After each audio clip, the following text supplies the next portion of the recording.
ಭಗವದ್ಗೀತೆಯ 18ನೇ ಅಧ್ಯಾಯದ ಅಂತಿಮ ಭಾಗದಲ್ಲಿ ಕೃಷ್ಣ ಅರ್ಜುನನಿಗೆ ತಾನೇನು ಇಲ್ಲಿವರೆಗೆ ಉಪದೇಶವನ್ನು ಮಾಡಿದ ಅದರ ಒಂದು ಸಾರಾಂಶವನ್ನು ತಿಳಿಸ್ಕೊಂಡು ಬರ್ತಾ ಇದ್ದಾನೆ. ಅದರ ಪ್ರಾರಂಭದಲ್ಲಿ ಈ 4 ಈ ವರ್ಣಗಳ ಕರ್ಮ, ಬ್ರಾಹ್ಮಣ, ಕ್ಷತ್ರಿಯ, ವೈಶ್ಯ, ಶೂದ್ರ, ಈ 4 ತಿಳಿಸಬೇಕಾದರೂ ಕೂಡ ಕೃಷ್ಣ ಒಂದನ್ನು ಒತ್ತು ಕೊಟ್ಟು ಹೇಳಿದ, ಸ್ವಾಭಾವಿಕವಾದ ಕರ್ಮ ಅಂತ. ಬ್ರಾಹ್ಮಂ ಕರ್ಮ ಸ್ವಭಾವಜಂ ಅಂತ, ಅಂದರೆ ಅವರ ಸ್ವಾಭಾವಿಕವಾದ ಕರ್ಮ. ಇದು ಬಹಳ ನಾವು ಮುಖ್ಯವಾಗಿ ತಿಳ್ಕೊಳ್ಬೇಕಾದದ್ದು.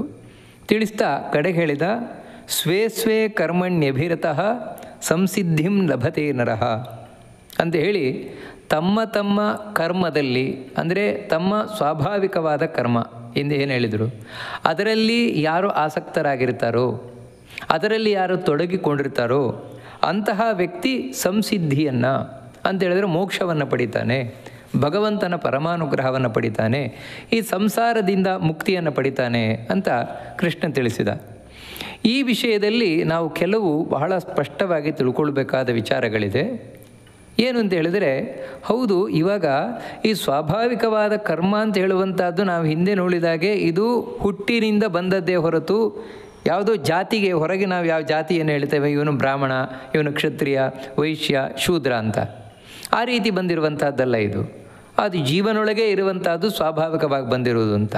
ಹಾಗಿರಬೇಕಾದ್ರೆ ಇವಾಗ ಒಬ್ಬ ವ್ಯಕ್ತಿ ತನ್ನ ಸ್ವಾಭಾವಿಕವಾದ ಕರ್ಮ ಮಾಡುವುದು ಅಂತ ಹೇಳಿದರೆ ಯಾವ ರೀತಿ ಅಂತ, ಇವಾಗ ಒಬ್ಬ ಶೂದ್ರ ಜೀವ, ಅಂದರೆ ಒಳಗೆ ಶೂದ್ರ ಜೀವ, ಅವನು ಬ್ರಾಹ್ಮಣನ ಹುಟ್ಕೊಂಡ್ಬಂದಿದ್ದಾನೆ, ಅಂದರೆ ಹೊರಗಿನಿಂದ ಬ್ರಾಹ್ಮಣ ಜಾತಿಯಲ್ಲಿ ಹುಟ್ಕೊಂಡ್ಬಂದಿದ್ದಾನೆ, ಅಂದರೆ ಅವರ ಅಪ್ಪ ಅಮ್ಮ ಬ್ರಾಹ್ಮಣ, ಅದಕ್ಕೆ ಇವನು ಹೊರಗಿನಿಂದ ಬ್ರಾಹ್ಮಣನ ಹುಟ್ಕೊಂಡ್ಬಂದಿದ್ದಾನೆ. ವಾಸ್ತವಿಕವಾಗಿ ಭಗವದ್ಗೀತೆಯಲ್ಲಿ ಹೇಳ್ತಾ ಇರುವಂತೆ ಅವನು ಶೂದ್ರ ಜೀವ. ಯಾಕಂದರೆ ಶೂದ್ರ ಜೀವನಿಗೆ ಬೇಕಾದ ಈ ಶುಶ್ರೂಷೆ, ಇನ್ನೊಬ್ಬರಿಗೆ ಸೇವೆ ಮಾಡುವುದು, ಅದರಲ್ಲೇ ಅವನಲ್ಲಿ ಎದ್ದು ಕಾಣಿಸ್ತಾ ಇದೆ. ಅವನಿವಾಗ ಯಾವ ರೀತಿ ಮಾಡಬೇಕು, ದೇವರ ಆರಾಧನೆ ಹೇಗೆ ಮಾಡಬೇಕು ಅವನು, ಅಂದರೆ ಬ್ರಾಹ್ಮಣನಾಗೆ ಅವನು ಜಪ ತಪ ಮುಂತಾದವುಗಳನ್ನೆಲ್ಲ ಮಾಡಬೇಕಾ, ಅಥವಾ ನಾನು ಶೂದ್ರ ಜೀವ ಅಂತ ತಿಳ್ಕೊಂಡು ಅವನು ಈ ಪರಿಚರ್ಯೆ ಮುಂತಾದವುಗಳನ್ನು ಮಾಡಬೇಕಾ, ಏನು ಮಾಡಬೇಕು? ಇದು ವಾಸ್ತವಿಕವಾಗಿ ಸಂದಿಗ್ಧ ಬರುವಂಥದ್ದು. ಇಲ್ಲಿ ನಾವು ಬಹಳ ಸ್ಪಷ್ಟವಾಗಿ ತಿಳ್ಕೊಳ್ಬೇಕಾದದ್ದು ಏನು ಅಂತ ಹೇಳಿದರೆ, ಸ್ವಾಭಾವಿಕವಾದ ಕರ್ಮ ಅದು ಅವನೊಟ್ಟಿಗೆ ಬಂದಿರ್ತದೆ, ಅದನ್ನು ಬಿಡಲಿಕ್ಕೆ ಆಗೋದಿಲ್ಲ. ಇವಾಗ ನಾವು ಇದೇ ಉದಾಹರಣೆಯನ್ನು ನೋಡಿದರೆ, ಒಬ್ಬ ಶೂದ್ರ ಜೀವ, ಆ ಶೂದ್ರ ಜೀವ ತಾನು ಬ್ರಾಹ್ಮಣ ಜಾತಿಯಲ್ಲಿ ಹೊರಗಿನಿಂದ ಬಂದಿದ್ದಾನೆ. ನಾವು ಮೊದಲೇ ಕೇಳಿದಾಗೆ ಈ 4 ವರ್ಣದವರಲ್ಲಿಯೂ ಕೂಡ 4 ವರ್ಣದ ಕರ್ಮವೂ ಇದೆ, ಸ್ವಭಾವವೂ ಇದೆ, ನಾವು ಹಿಂದೆ ನೋಡಿದ್ದೇವೆ. ಆದರೆ ಏನಂದರೆ ಹೆಚ್ಚು ಕಮ್ಮಿ ಅಷ್ಟೇ. ಇವಾಗ ಒಬ್ಬ ಶೂದ್ರ ಜೀವ ಅಂತ ಹೇಳಿದರೆ ಅವನಲ್ಲಿ ಬ್ರಾಹ್ಮಣ ಕ್ವಾಲಿಟಿಯೂ ಇದೆ, ಕ್ಷತ್ರಿಯ ಕ್ವಾಲಿಟಿಯೂ ಇದೆ, ವೈಶ್ಯ ಕ್ವಾಲಿಟಿಯೂ ಇದೆ ಅವನಲ್ಲಿ, ಇದನ್ನು ನಾವು ನೋಡಿದ್ದೇವೆ. ಆದರೆ ಹೆಚ್ಚಿರುವುದು ಯಾವುದು ಅಂದರೆ ಶೂದ್ರನಿಗೆ ಸಂಬಂಧಪಟ್ಟದ್ದು, ಉಳಿದದ್ದೆಲ್ಲ ಕಡಿಮೆ ಇರ್ತದೆ ಅಂತ. ಹಾಗಾಗಿ ಒಬ್ಬ ಶೂದ್ರ ಜೀವ ತಾನು ಬ್ರಾಹ್ಮಣ ಜಾತಿಯಲ್ಲಿ ಬಂದಿದ್ದಾನೆ ಅಂತ ಹೇಳಿದರೆ ಮೊದಲೇ ಅವನಿಗೆ ಬ್ರಾಹ್ಮಣನಿಗೆ ಸಂಬಂಧಪಟ್ಟ ಚೂರು ಇದ್ದೇ ಇರ್ತದೆ ಒಳಗೆ. ಇಲ್ಲಿ ಬ್ರಾಹ್ಮಣ ಜಾತಿಯಿಂದ ಬಂದದ್ರಿಂದ ಸ್ವಲ್ಪ ಆ ಬ್ರಾಹ್ಮಣ ಕ್ವಾಲಿಟಿ ಹೆಚ್ಚು ಸಿಕ್ಕುತ್ತೆ ಅವನಿಗೆ. ಇಲ್ಲಿ ಬಂದದ್ರಿಂದ ಏನು ಅಂತ ಹೇಳಿದರೆ ಶಮೋ, ಅಂದರೆ ಭಗವಂತನಲ್ಲಿ ನಿಷ್ಠೆ ಇದೆ ಅವನಿಗೆ, ದೇವರಲ್ಲಿ ನಂಬಿಕೆ ಇದೆ. ಈ ಬ್ರಾಹ್ಮಣ ಜಾತಿಯಿಂದ ಬಂದದ್ರಿಂದಾಗಿ ಈ ಆನುವಂಶಿಕತೆ ಅದರಿಂದ ಸ್ವಲ್ಪ ಇನ್ನೂ ನಂಬಿಕೆ ಹೆಚ್ಚಾಯಿತು ಅವನಿಗೆ. ಅದೇ ರೀತಿ ಇಂದ್ರಿಯ ನಿಗ್ರಹ ಸ್ವಲ್ಪ ಇತ್ತು, ಸ್ವಲ್ಪ ಹೆಚ್ಚಾಯಿತು, ಅಂದರೆ ಸ್ವಲ್ಪ ಪುಷ್ ಕೊಡ್ತಷ್ಟೇ ಅದಕ್ಕೆ. ಶುಚಿತ್ವ ಸ್ವಲ್ಪ ಇತ್ತು, ಇನ್ನು ಸ್ವಲ್ಪ ಹೆಚ್ಚಾಯಿತು. ಹೀಗೆ ಅವನಿಗೆ ಹೊರಗಿನ ಜಾತಿಯಿಂದಾಗಿ ಸ್ವಲ್ಪ ಈ ಬ್ರಾಹ್ಮಣತ್ವದ ಅಂಶ ಹೆಚ್ಚು ಸಿಗಬಹುದು. ಹಾಗಿದ್ದರೂ ಕೂಡ ಅವನಿಗೆ ಇಷ್ಟ ಯಾವುದಾಗಿರ್ತದೆ ಅಂತ ಹೇಳಿದರೆ ಪರಿಚರ್ಯೆಯೇ ಅವನಿಗೆ ಇಷ್ಟವಾಗಿರ್ತದೆ, ಅದು ಅವನಿಗಿಷ್ಟವಾದ ಕೆಲಸ ಅದು.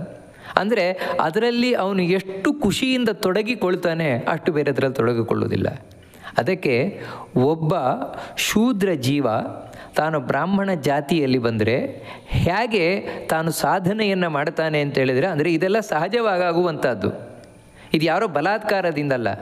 ಅವನಿಗೆ ತಾನು ಇನ್ನೊಬ್ಬರಿಗೆ ಸೇವೆ ಮಾಡುವುದು ಅಂತ ಹೇಳಿದ್ರೆ ತುಂಬ ಇಷ್ಟ. ತಾನು ಬ್ರಾಹ್ಮಣ ಜಾತಿಯಲ್ಲಿ ಬಂದಿದ್ದಾನೆ, ಅದರಿಂದ ತನಗಿಂತ ಹಿರಿಯರು ಯಾರಿದ್ದಾರೆ, ದೊಡ್ಡವರು ಯಾರಿದ್ದಾರೆ, ಅವರೆಲ್ಲರಿಗೂ ತುಂಬ ಚೆನ್ನಾಗಿ ಸೇವೆ ಮಾಡ್ತಾನೆ. ಹಾಗಂತ ಅವನಲ್ಲಿ ಬ್ರಾಹ್ಮಣ ಕ್ವಾಲಿಟಿ ಇಲ್ಲ ಅಂತಲ್ಲ, ಅದಿದ್ದೇ ಇರ್ತದೆ. ದೇವರೆಲ್ಲ ನಂಬಿಕೆ ಇರ್ತದೆ ಅವನಿಗೆ, ಮುಂತಾದವುಗಳೆಲ್ಲ ಇರ್ತದೆ. ಆದರೆ ಸ್ವಲ್ಪ ಕಡಿಮೆ, ನಿಜವಾದ ಬ್ರಾಹ್ಮಣ ಜೀವನಿಗೆ ಎಷ್ಟಿರ್ತದೋ ಅದಕ್ಕಿಂತ ಕಡಿಮೆ. ಆ ರೀತಿ ಅವನು ಸಾಧನೆಯನ್ನು ಮಾಡ್ಕೊಂಡು ಹೋಗ್ತಾನೆ. ಹೇಗಂತ ಹೇಳಿದ್ರೆ ಪರಿಚರ್ಯೆಯ ಮೂಲಕವೇ ಅವನು ಸಾಧನೆ ಮಾಡ್ಕೊಂಡು ಹೋಗ್ತಾನೆ. ಅಂದರೆ ಇದನ್ನು ಇಟ್ಕೊಂಡು, ಹೊರಗಿನಿಂದ ಬ್ರಾಹ್ಮಣ ಜಾತಿಯದ್ದೇನಿದೆ ಅದನ್ನು ಇಟ್ಕೊಂಡು ಅವನು ತನ್ನ ಶೂದ್ರ, ಸ್ವಾಭಾವಿಕವಾಗಿ ಶೂದ್ರ ಏನಿದೆ ಅದರ ಮೂಲಕ ತಾನು ಸಾಧನೆಯನ್ನು ಮಾಡ್ಕೊಂಡು ಹೋಗ್ತಾನೆ. ಅದೇ ರೀತಿ ಇವಾಗ ಒಬ್ಬ ಕ್ಷತ್ರಿಯ ಜೀವ, ಆ ಕ್ಷತ್ರಿಯ ಜೀವ ತಾನು ಬ್ರಾಹ್ಮಣನಾಗಿ ಹುಟ್ಕೊಂಬಂದುಬಿಟ್ಟಿದ್ದಾನೆ. ಅಂದರೆ ಹೊರಗಿನ ಜಾತಿ ಬ್ರಾಹ್ಮಣ ಆಗಿಬಿಟ್ಟಿದೆ. ಅವನು ಯಾವ ರೀತಿ ಮಾಡ್ತಾನೆ ಸಾಧನೆ ಅಂದರೆ ಅವನಿಗೂ ಇದೇ ರೀತಿ. ಯಾಕಂದರೆ ನಾವು ಮೊದಲೇ ಕೇಳಿದಾಗೆ ಅವನೊಳಗೂ ಕೂಡ ಆ ಬ್ರಾಹ್ಮಣನಿಗೆ ಸಂಬಂಧಪಟ್ಟಾದ ಅಂಶ ಇದೆ, ಆದರೆ ಕಡಿಮೆ ಇತ್ತು. ಈ ಬ್ರಾಹ್ಮಣ ಹೊರಗಿನ ಜಾತಿಯಿಂದ ಹುಟ್ಟು ಬಂದದ್ರಿಂದಾಗಿ ಸ್ವಲ್ಪ ಅವನಿಗೆ ಪುಷು ಸಿಕ್ಕಿತದಕ್ಕೆ. ಅವನು ಹೇಗೆ ಮಾಡ್ತಾನೆ ಅಂತೇಳಿದರೆ ಆ ಬ್ರಾಹ್ಮಣ ಜಾತಿಯ ಅಂಶವನ್ನು ಇಟ್ಟುಕೊಂಡೇ ಹೆಚ್ಚಾಗಿ ಕ್ಷತ್ರಿಯ ಅಂತೇಳಿದರೆ ಯಾವುದಕ್ಕೆ ಹೆದರುವುದಿಲ್ಲ. ಅಂದರೆ ಇವನು ಬ್ರಾಹ್ಮಣ ಜಾತಿಯಲ್ಲಿದ್ಕೊಂಡು ಇನ್ನೊಬ್ಬರಿಗೆ ಯುದ್ಧ ಮಾಡಲಿಕ್ಕೆ ಹೋಗೋಲ್ಲ. ಕೆಲವೊಮ್ಮೆ ಯುದ್ಧಕ್ಕೆ ಹೋದರೂ ಹೋಗ್ಬೋದು. ಈ ದ್ರೋಣಾಚಾರ್ಯರಂತೆ, ಅಶ್ವತ್ಥಾಮನಂತೆ ನೋಡಿ, ದ್ರೋಣಾಚಾರ್ಯರು ನಿಜವಾಗಲೂ ಬ್ರಾಹ್ಮಣ ಜಾತಿಯಲ್ಲಿ ಬಂದವರು, ಆದರೂ ಕ್ಷತ್ರಿಯರಂತೆ ಹೋರಾಟ ಮಾಡಿದ್ದಾರೆ ಅವರು. ಆ ರೀತಿ ಹೋರಾಟಕ್ಕೂ ಹೋಗ್ಬೋದು. ಇಲ್ಲದೇ ಇದ್ದ ಪಕ್ಷದಲ್ಲಿ ಅವನು ವಿಶೇಷವಾಗಿ ಎಲ್ಲಿ ಒತ್ತು ಕೊಡ್ತಾನೆ ಅಂತೇಳಿದ್ರೆ, ಒಬ್ಬ ಕ್ಷತ್ರಿಯ ಜೀವ ಬ್ರಾಹ್ಮಣನಾಗಿ ಹುಟ್ಟಿ ಬಂದರೆ ಯಾರು ಅಧಾರ್ಮಿಕರಿರ್ತಾರೆ ಅವರು ಆ ದೇವರ ಬಗ್ಗೆ ತಾನು ಅಧರ್ಮದ ಮಾತುಗಳನ್ನು ಹೇಳ್ತಾ ಇದ್ದರೆ, ತಪ್ಪು ಹೇಳ್ತಾ ಇದ್ದರೆ ಅದನ್ನು ತಾನು ಅಂಜದೆ ಪ್ರತಿಭಟಿಸ್ತಾನೆ, ಅಂಜದೆ ಖಂಡಿಸ್ತಾನೆ, ಅದನ್ನು ಬಿಡುವುದೇ ಇಲ್ಲ ಅವನು. ಈ ರೀತಿ ತಾನು ಇಲ್ಲೊಂದು ಯುದ್ಧ ಮಾಡ್ತಾನೆ. ಆದರೆ ಎಂಥ ಯುದ್ಧ ಅಂತ ಹೇಳಿದ್ರೆ ರಣರಂಗದಲ್ಲಿ ಮಾಡುವ ಯುದ್ಧ ಅಲ್ಲ. ಮತ್ತು ಬ್ರಾಹ್ಮಣ ಜಾತಿಯಲ್ಲಿ ಬಂದದ್ರಿಂದಾಗಿ ಆ ಜಾತಿಯದಿರ್ತದಲ್ಲ ಅದನ್ನಿಟ್ಟುಕೊಂಡು ಇವನು ತಾನು ಅಧರ್ಮದ ವಿರುದ್ಧವಾಗಿ ಈ ರೀತಿ ತಾನು ವಾಗ್ಯುದ್ಧವನ್ನು, ಅಂದರೆ ವಾದ ಮಾಡಿ ಅವರನ್ನು ಸೋಲಿಸುವುದು, ಈ ರೀತಿ ಮಾಡ್ತಾನೆ ಅವನು. ನೋಡಿ, ಅದೇ ರೀತಿ ಒಬ್ಬ ವೈಶ್ಯ ಜಾತಿಯಲ್ಲಿರುವವನು, ಅಂದರೆ ವೈಶ್ಯ ಜೀವ, ಅವನು ಬ್ರಾಹ್ಮಣ ಜಾತಿಯಲ್ಲಿ ಹುಟ್ಟು ಬಂದುಬಿಟ್ಟ. ಹೊರಗಿನಿಂದ ಅಪ್ಪ ಅಮ್ಮ ಬ್ರಾಹ್ಮಣರು, ಆದರೆ ಈ ಒಳಗಿರುವ ಜೀವ ಯಾರು ಅಂತ ಹೇಳಿದ್ರೆ ವೈಶ್ಯ ಜೀವ. ಇವನು ಹೇಗೆ ಮಾಡ್ತಾನೆ, ಇಲ್ಲಿಯೂ ನಾವು ಅವನಲ್ಲಿ ಈ ಬ್ರಾಹ್ಮಣ ಕ್ವಾಲಿಟಿ ಇದ್ದೇ ಇದೆ. ಆದರೆ ವೈಶ್ಯನಾಗಿ ಏನಂದರೆ ಕೃಷಿ, ಗೋ, ವಾಣಿಜ್ಯ ಮುಂತಾದವುಗಳೆಲ್ಲ. ಅದರಿಂದಾಗಿ ಇವನಿಗೆ ಆಸಕ್ತಿ ಏನು ಅಂತ ಹೇಳಿದ್ರೆ ಕೃಷಿ, ಇದೆಲ್ಲ. ಅಂದರೆ ಅವನು ಕೃಷಿ ಮಾಡ್ತಾನೆ, ವಾಣಿಜ್ಯ ವ್ಯಾಪಾರ ಮಾಡ್ತಾನೆ, ಇಂಥದ್ದೆಲ್ಲ ಮಾಡ್ತಾನೆ ಅವನು. ಆದರೆ ನಾವಲ್ಲಿ ಗಮನಿಸಬೇಕಾದದ್ದೇನು ಅಂತ ಹೇಳಿದರೆ, ಹೀಗೆ ಮಾಡ್ತಾನೂ ಕೂಡ ಅವನಲ್ಲಿ ದೇವರಲ್ಲಿ ನಿಷ್ಠೆ ಇದ್ದೇ ಇರ್ತದೆ, ಜ್ಞಾನದಲ್ಲಿ ಆಸಕ್ತಿ ಇದ್ದೇ ಇರ್ತದೆ, ಶುಚಿತ್ವ ಇದ್ದೇ ಇರ್ತದೆ. ಇದನ್ನಿಟ್ಟುಕೊಂಡು ಅವನು ಈ ರೀತಿ ತಾನು ಸಾಧನೆಯನ್ನು ಮಾಡ್ಕೊಂಡು ಹೋಗ್ತಾನೆ. ಹೀಗೆ ಪ್ರತಿಯೊಬ್ಬರೂ ಕೂಡ ಅಷ್ಟೇ. ಅದೇ ರೀತಿ ಒಬ್ಬ ಬ್ರಾಹ್ಮಣ ಜೀವ ಶೂದ್ರನಾಗಿ ಹುಟ್ಟು ಬಂದ ಅಂತ ತಿಳ್ಕೊಳ್ಳಿ. ಹೊರಗಿನಿಂದ ಶೂದ್ರ ಜಾತಿ, ಅಂದರೆ ಅಪ್ಪ ಅಮ್ಮ ಶೂದ್ರ, ಹಾಗಾಗಿ ಇವನು ಶೂದ್ರ ಜಾತಿಯಲ್ಲಿ ಹುಟ್ಟು ಬಂದ. ಅವಾಗ ಯಾರಾಗುತ್ತೆ, ಅವಾಗ ಏನು ಮಾಡ್ತಾನೆ ಅಂತೇಳಿದರೆ, ವಾಸ್ತವಿಕವಾಗಿ ಅವನಲ್ಲಿ ನಾವು ಹಿಂದೆ ನೋಡಿದಾಗೆ ಬ್ರಾಹ್ಮಣ ಕ್ವಾಲಿಟಿ ಹೆಚ್ಚಾಗಿದ್ದೇ ಇದೆ. ಯಾಕಂದರೆ ಅವನು ಬ್ರಾಹ್ಮಣ ಜೀವ, ದೇವರಲ್ಲಿ ತುಂಬ ನಂಬಿಕೆ ಇದೆ, ಶುಚಿತ್ವ ಮುಂತಾದವುಗಳೆಲ್ಲವೂ ಅವನಲ್ಲಿದೆ, ಹೆಚ್ಚಾಗಿದೆ, ಜ್ಞಾನವೂ ಹೆಚ್ಚಾಗಿದೆ ಅವನಲ್ಲಿ. ಹಾಗಿದ್ದರೂ ಕೂಡ ಅವನು ಹೊರಗಿನಿಂದ ಶೂದ್ರ ಜಾತಿಯಲ್ಲಿ ಬಂದದ್ರಿಂದಾಗಿ ಆ ಶೂದ್ರ ಜಾತಿಗೆ ಸಂಬಂಧಪಟ್ಟ ಪರಿಚರ್ಯೆ, ತನಗಿಂತ ದೊಡ್ಡವರಿಗೆ ಪರಿಚರ್ಯೆ ಮಾಡ್ತಾನೆ ಅವನು. ಇದಕ್ಕೆ ಒಳ್ಳೆಯ ಉದಾಹರಣೆನೇ ಕನಕದಾಸರು. ನೋಡಿ, ಕನಕದಾಸರು ಒಳಗಿನಿಂದ ಬ್ರಾಹ್ಮಣ ಜೀವ, ಆದರೆ ಹೊರಗಿನಿಂದ ಶೂದ್ರ ಜಾತಿ. ಅದಕ್ಕೋಸ್ಕರ ಅವರು ತಮಗಿಂತ ಹಿರಿಯರು ಯಾರಿದ್ದಾರೆ ಅವರು ಸೇವೆಯನ್ನು ಮಾಡ್ತಾನೇ ಕಡೆವರೆಗೆ ಇದ್ದು ತಾವು ಸಾಧನೆ ಮಾಡಿ ದೇವರನ್ನು ಕಂಡವರು. ಅಂದರೆ ಹೀಗೆ ಹೊರಗಿನದ್ದು ಬಿಡುವುದಿಲ್ಲ, ಒಳಗಿನದ್ದು ಬಿಡುವುದಿಲ್ಲ, ಎರಡನ್ನೂ ಮೇಳೈಸಿಕೊಂಡು ಸಾಧನೆಯನ್ನು ಮಾಡ್ತಾರೆ. ಇದು ಈ ನಾಲ್ವರಲ್ಲಿ ನಾವು ಕಾಣುವಂಥದ್ದು. ಅದನ್ನೇ ಇಲ್ಲಿ ಕೃಷ್ಣ ಹೇಳಿದ್ದು ಸ್ವೇ ಕರ್ಮಣಿ ಅಭಿರತಃ ಅಂತ. ತಮ್ಮ ಕರ್ಮದಲ್ಲಿ, ಇಲ್ಲಿ ಸ್ವೇ ಅಂತ ಎರಡನ್ನು ಯಾಕೆ ಹೇಳಿದ, ತಮ್ಮ ಕರ್ಮದಲ್ಲಿ ಅಂತ ಹೇಳಿದರೆ, ಒಂದು ಹೊರಗಿನಿಂದ ಯಾವ ಜಾತಿಯಿಂದ ಬಂದಿದೆ ಅದಕ್ಕೆ ಸರಿಯಾದದ್ದು, ಒಳಗಿನಿಂದ ಜೀವನಲ್ಲಿ ಯಾವುದಿದೆ ಅದನ್ನು ಇಟ್ಕೊಂಡು ಎರಡನ್ನೂ ಮೇಳೈಸಿಕೊಂಡು ಮಾಡ್ಕೊಂಡು ಹೋಗ್ತಾರೆ. ಮತ್ತೇನೆಂದರೆ ಇದೆರಡು ಸಹಜವಾಗಿ ಅವರಲ್ಲಿ ಆಗ್ತಾ ಹೋಗುತ್ತೆ. ಅಲ್ಲ, ಕೆಲವರಲ್ಲಿ ಕಾನ್ಫ್ಲಿಕ್ಟ್ ಆಗ್ಬೋದಲ್ವಾ ಅಂತ ಹೇಳಿದರೆ, ನಿಜವಾಗಿಯೂ ಯಾರು ಮೋಕ್ಷಕ್ಕೆ ಹೋಗ್ತಾರೆ ಅಂತಹ ಜೀವರಲ್ಲಿ ಕಾನ್ಫ್ಲಿಕ್ಟ್ ಇಲ್ಲ. ಕಾರಣ ಏನು ಅಂತ ಹೇಳಿದರೆ, ಈ 4 ಜಾತಿಯವರಲ್ಲೂ ಭಕ್ತಿ ಅನ್ನೋದು ಇದ್ದೇ ಇದೆ. ಆ ಭಕ್ತಿ ಅನ್ನೋದು ಹುಟ್ಟಿನಿಂದ ಬಂದ ಭಕ್ತಿ ಇದು. ಇವರಲ್ಲಿ 4ರಲ್ಲಿಯೂ ಕೂಡ ಭಗವದ್ಭಕ್ತಿ, ಪ್ರಾಮಾಣಿಕತೆ ಮುಂತಾದವುಗಳೆಲ್ಲ ಅವರಲ್ಲಿ ಸಹಜವಾಗಿದ್ದೇ ಇರ್ತದೆ. ಯಾರಲ್ಲಿ ಈ ಭಕ್ತಿ ಇಲ್ಲ, ಪ್ರಾಮಾಣಿಕತೆ ಇಲ್ಲ, ಅಂತಹ ವ್ಯಕ್ತಿ ಈ 4 ವರ್ಣಕ್ಕೆ ಸೇರಿದವನಲ್ಲ ಅವನು. ಇದನ್ನು ನಾವು ಮುಖ್ಯ ತಿಳ್ಕೊಳ್ಬೇಕಾದದ್ದು. ಯಾರಲ್ಲಿ ಭಕ್ತಿ ಇಲ್ಲ, ಭಕ್ತಿ ಇಲ್ಲದೆ ಇರುವಂಥವನು ಈ 4 ವರ್ಣಕ್ಕೆ ಸೇರಿದವನಲ್ಲ. ಮತ್ತೇನು ಅಂತ ಹೇಳಿದ್ರೆ ಅವನದ್ದು ಬರೀ ಅವನೇನು ಅಂತ ಹೇಳಿದ್ರೆ ವರ್ಣ ಬಾಹಿರ, ಅಂಥವನನ್ನು ಕರೆಯುವುದು ವರ್ಣ ಬಾಹಿರ ಅಂತ ಹೇಳಿದರೆ ಈ 4 ವರ್ಣಕ್ಕಿಂತ ಹೊರಗಾಗಿರುವವನು. ಇಂಥವರನ್ನು ಕುರಿತೇ ಹೇಳಿದ್ದು ಭಾಗವತದಲ್ಲಿ ಪ್ರಹ್ಲಾದ ಒಂದು ಮಾತು, ವಿಪ್ರಾತ್ ದ್ವಿಷಡ್ಗುಣಯುತಾತ್ ಅರವಿಂದ ನಾಭ ಪಾದಾರವಿಂದ ವಿಮುಖಾತ್ ಶ್ವಪಚಂ ವರಿಷ್ಠಂ ಮನ್ಯೇ ಅಂತ. ಒಬ್ಬ ಬ್ರಾಹ್ಮಣ ಇದ್ದಾನೆ. ಆ ಬ್ರಾಹ್ಮಣನಲ್ಲಿ ಬ್ರಾಹ್ಮಣನ ಜಾತಿಗೆ ಬೇಕಾದ ಎಲ್ಲ ಗುಣಗಳು ಇದೆ ಅವನಲ್ಲಿ, ಆದರೆ ದೇವರಲ್ಲಿ ಭಕ್ತಿ ಇಲ್ಲ. ಅವನಿಗಿಂತ ಭಕ್ತಿ ಇರುವ ಚಾಂಡಾಲ ಮೇಲು ಅಂತೇಳಿದ್ದು ಇದೇ ಕಾರಣದಿಂದ. ಯಾಕೆಂದೇಳಿದರೆ ಒಬ್ಬ ಚಾಂಡಾಲನಾಗಿ ಬಂದಿದ್ರೂ ಕೂಡ ಅವನಲ್ಲಿ ದೇವರು ಭಕ್ತಿ ಇದೆ ಅಂತ ಹೇಳಿದರೆ, ಇವಾಗೇನೋ ಪಾಪದಿಂದ ಬಂದಿರ್ಬೋದು, ಯಾವುದೋ ಪಾಪದಿಂದ, ಆದರೆ ಈ 4 ವರ್ಣದಲ್ಲಿ ಸೇರಿದವನೇ ಆಗಿದ್ದಾನೆ ಅವನು.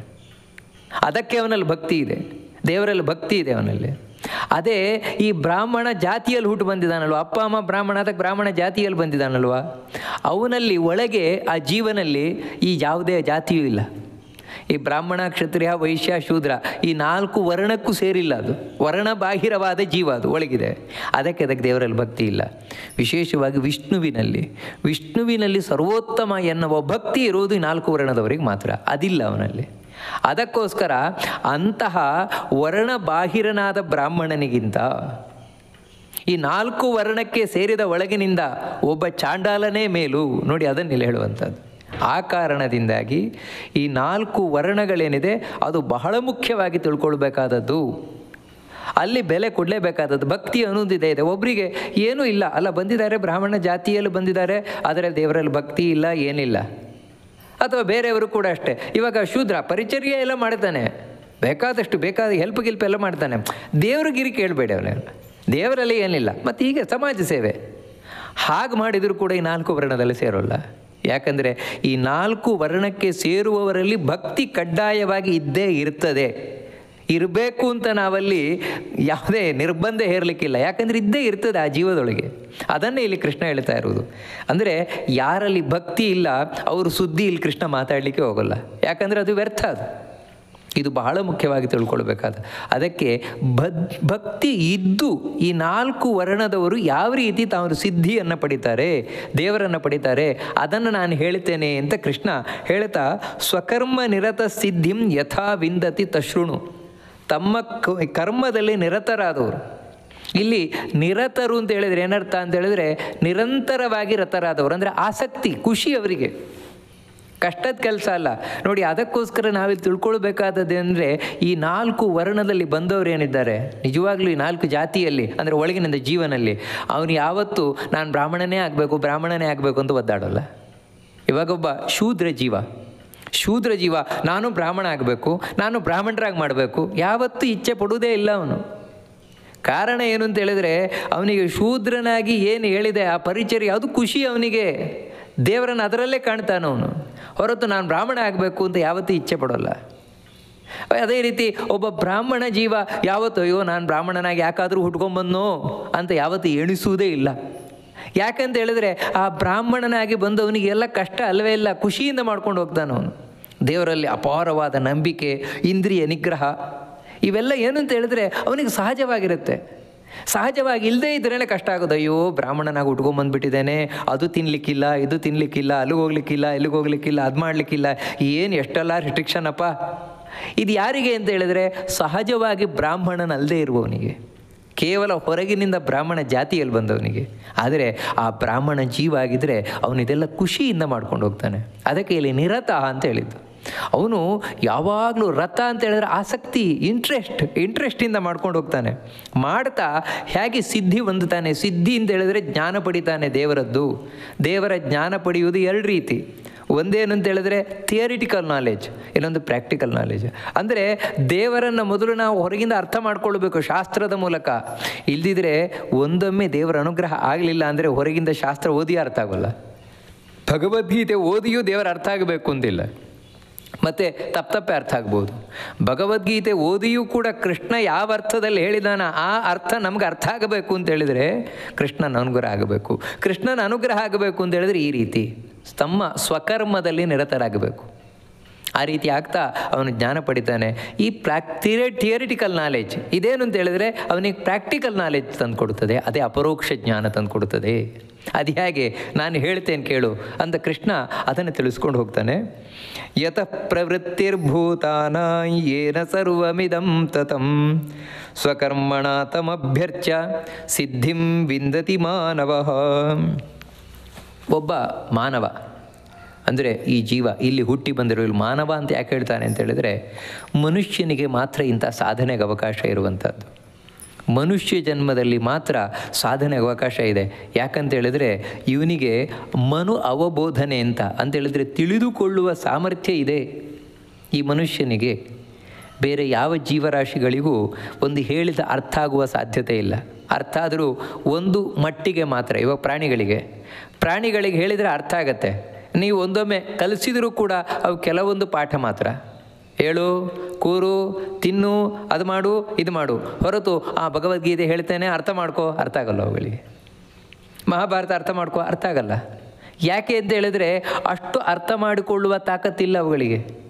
ಆ ರೀತಿ ಸೂಕ್ಷ್ಮಾತಿ ಸೂಕ್ಷ್ಮ ವಿಷಯವನ್ನು ಕೂಡ ಅರ್ಥ ಮಾಡಿಕೊಳ್ಳುವ ತಾಕತ್ತಿದ್ರೆ ಅದು ಮನುಷ್ಯನಿಗೆ ಮಾತ್ರ. ಅಂದರೆ ಇಂತಹ ಸಾರ್ಥಕವಾದ ಜನ್ಮವುಳ್ಳಂತಹ ವ್ಯಕ್ತಿ ತಾನು ಹೇಗೆ ದೇವರನ್ನು ಪಡೀಲಿಕ್ಕೆ ಸಾಧ್ಯ ಉಂಟು ಅಂತ ಹೇಳಿದರೆ ಭಗವಂತನನ್ನು ಆರಾಧನೆ ಮಾಡಬೇಕು. ಎಂಥ ಭಗವಂತನನ್ನು ಅಂತ ಹೇಳಿದರೆ ಯಾರ್ಯಾರೂ ಅಲ್ಲ ನೋಡಿ, ಸ್ಪಷ್ಟವಾಗಿ ಹೇಳ್ತಾನೆ.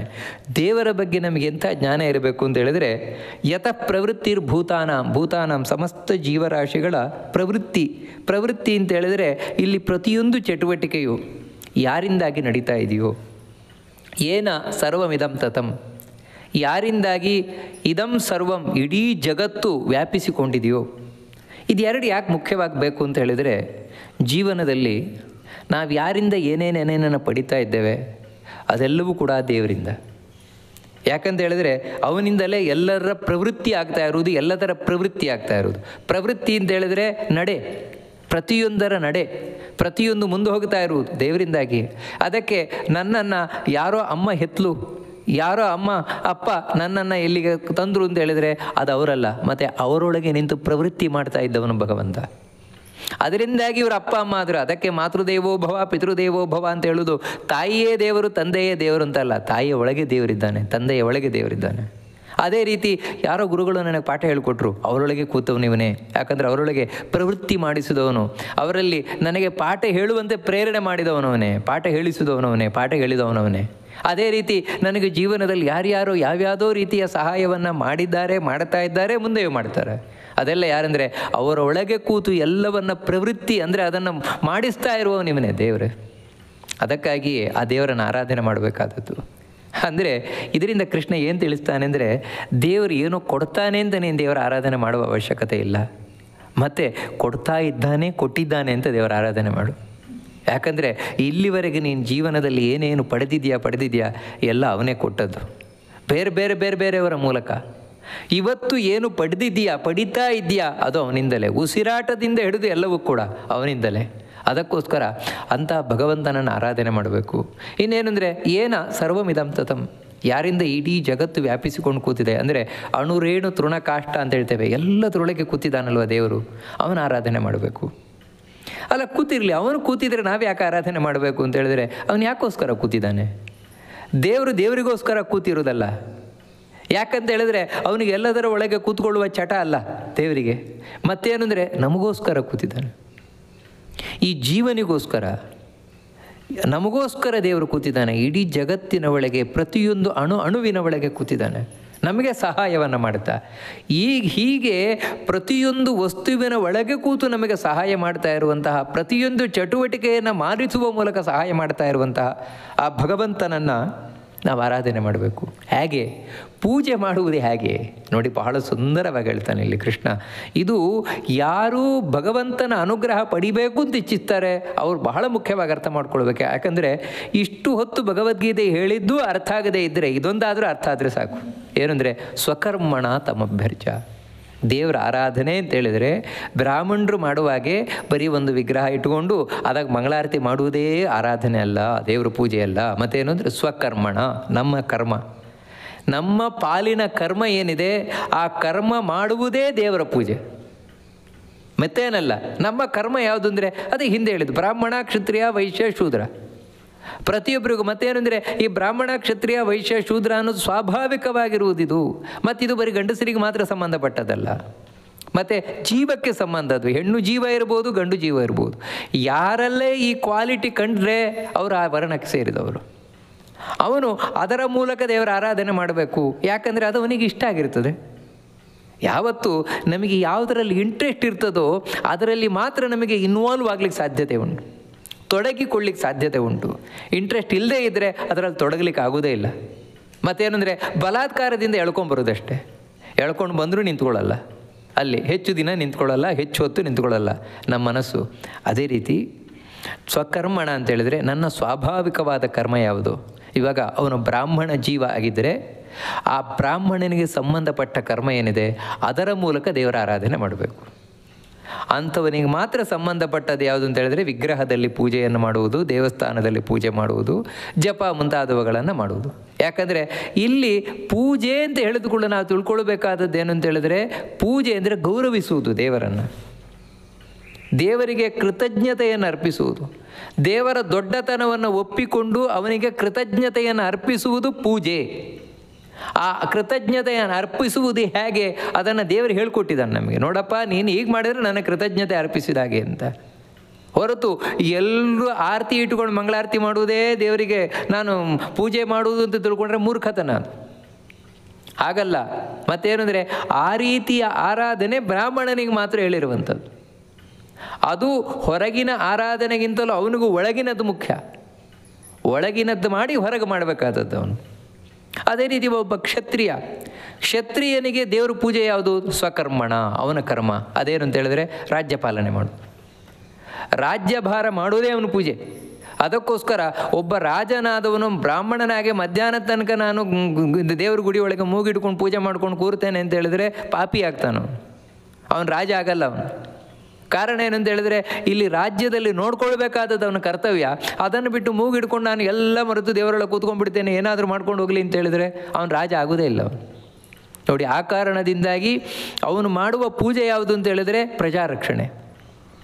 ಆದರೆ ಅಲ್ಲಿ ಏನಿರ್ತದೆ ಅಂದರೆ ನಾವು ಹಿಂದೆ ನೋಡಿದಾಗ ಭಕ್ತಿ, ಇದು ನಾನು ಮಾಡ್ತಾ ಇರುವುದು ದೇವರ ಪೂಜಾ ರೂಪವಾಗಿ. ನೋಡಿ, ಅದಕ್ಕಾಗಿಯೇ ಅವನಿಗೆ ರಾಜನಾಗಿ ಎತ್ತರದ ಸಿಂಹಾಸನದಲ್ಲಿ ಕೂತಿದ್ರು ಅಹಂಕಾರ ಇರೋಲ್ಲ, ಸ್ವಲ್ಪವೂ ಅಹಂಕಾರ ಇರೋಲ್ಲ. ಮತ್ತೇನು ಅಂತ ಹೇಳಿದ್ರೆ ಅವನಿಗೆ ಶ್ರೀಮಂತಿಕೆಯ ಮದ ಇರೋಲ್ಲ. ಮತ್ತೇನು ಅಂತ ಹೇಳಿದರೆ ನಾನು ಸೇವಕ, ದೇವರ ಸೇವಕ ಅಂತ ಹೇಳಿ ಅವನು ಪ್ರಾಮಾಣಿಕವಾಗಿ ಪ್ರಜೆಗಳನ್ನು ನೋಡ್ಕೊಳ್ತಾನೆ. ಧರ್ಮರಾಜ ಯಾವ ರೀತಿ ಆಳ್ತಾ ಇದ್ದ ಆ ರೀತಿ ರಾಮಚಂದ್ರ ಇದಕ್ಕೆ ಮಾರ್ಗದರ್ಶನವಾಗಿ ತಾನಿದ್ದವನು. ದಶರಥ ಹಾಗೆ ಆಳಿದವನು. ನೋಡಿ, ಇದೆಲ್ಲ ಹಿಂದೆ ಇದ್ದದ್ದು. ಅದರಿಂದಾಗಿ ಆ ರಾಜರು ಪ್ರಾಮಾಣಿಕವಾಗಿ ರಾಜ್ಯಭಾರವನ್ನು ಮಾಡಿ ತಾವು ಹೋಗಬೇಕಾದ್ರೆ ಒಂದು ಚೂರು ಏನನ್ನೂ ಹಿಡ್ಕೊಂಡು ಹೋಗ್ತಾ ಇರಲಿಲ್ಲ. ಯಾಕಂದರೆ ಕಡೆಗೆ ಹೋಗಿಬಿಡ್ತಾ ಇದ್ರು ಅವರು. ಕಡೆ ತನಕ ನನಗೆ ಅಧಿಕಾರ ಬೇಕು ಅಂತ ಬಯಸ್ತಾ ಇರಲಿಲ್ಲ. ಮತ್ತೇನೆಂದರೆ ಅವರು ದೇವರ ಪೂಜಾರೂಪವಾಗಿ ಮಾಡ್ತಾ ಇದ್ರು. ಯಾವಾಗ ರಾಜ್ಯಭಾರವನ್ನು ಮಾಡುವ ಶಕ್ತಿ ಕಮ್ಮಿ ಆಯಿತು, ಮಕ್ಕಳಿಗೆ ವಹಿಸಿ ತಾವು ಕಡೆಗೆ ಹೋಗಿಬಿಡ್ತಾಯಿದ್ರು ತಪಸ್ಸು ಮಾಡಲಿಕ್ಕೆ. ಅದೇ ರೀತಿ ವೈಶ್ಯನಾದವನೊಂದು ವ್ಯಾಪಾರ ಮಾಡ್ತಾನೆ. ಅವನು ವ್ಯಾಪಾರ ಮಾಡಿದರೂ ಕೂಡ ನಾವು ಹಿಂದೆ ನೋಡಿದಾಗ ಅದು ಭಗವಂತನ ಪೂಜೆ, ನಾನು ಮಾಡುವ ದೇವರ ಪೂಜೆ. ಆ ರೀತಿ ಅವನು ಭಕ್ತಿ ಶ್ರದ್ಧೆಯಿಂದ ಆ ವ್ಯಾಪಾರವನ್ನು ಮಾಡ್ತಾನೆ. ಇದರಿಂದ ದೇವರಿಗೆ ಖುಷಿಯಾಗುತ್ತೆ. ತುಲಾಧಾರಣ ಕಥೆಯನ್ನು ನಾವು ಪುರಾಣಗಳಲ್ಲಿ ಇದನ್ನೇ ನೋಡ್ತೇವೆ. ಒಬ್ಬ ಶೂದ್ರನಾದವನು ಕೂಡ ಅಷ್ಟೇ, ತಾನು ಪರಿಚರ್ಯೆಯನ್ನು ಮಾಡ್ತಾನೆ. ಆ ಪರಿಚರ್ಯೆಯಿಂದಲೇ ದೇವರು ಖುಷಿ ಆಗ್ತಾರೆ ಅವನದ್ದು. ಯಾಕಂತ ಹೇಳಿದ್ರೆ ಆ ಪರಿಚರ್ಯೆಯನ್ನು ಕೂಡ ಅಷ್ಟು ಚೆನ್ನಾಗಿ ಮಾಡ್ತಾನೆ ಅವನು. ಇದು ದೇವರ ಪೂಜೆ. ಮತ್ತು ಇನ್ನೊಂದೇನು ಅಂತ ಹೇಳಿದರೆ ತನ್ನ ಕರ್ಮವನ್ನು ಮಾಡಬೇಕಾದ್ರಲ್ಲಿ ಯಾವತ್ತೂ ಕೀಳಿರಿಮೆ ಇರಬಾರ್ದು. ಇದು ಬಹಳ ಮುಖ್ಯವಾಗಿ ತಿಳ್ಕೊಳ್ಬೇಕಾದದ್ದು. ಅಂತೇಳಿದರೆ ಒಬ್ಬ ಶೂದ್ರ ತನ್ನ ಪಾಲಿನ ಕರ್ಮ ಏನಿದೆ ಅದನ್ನು ಮಾಡಬೇಕಾದ್ರೆ ಅಯ್ಯೋ ನಂದಿದು ಎಂಥದ್ದು, ನೋಡಿ ಬ್ರಾಹ್ಮಣರಾದರೆ ಯಾವ ರೀತಿ ಮಾಡ್ತಾರೆ, ನಂದಿದು ಏನೂ ಇಲ್ಲ, ಆ ರೀತಿ ಯಾವತ್ತೂ ತಿಳ್ಕೊಳ್ಬಾರ್ದು.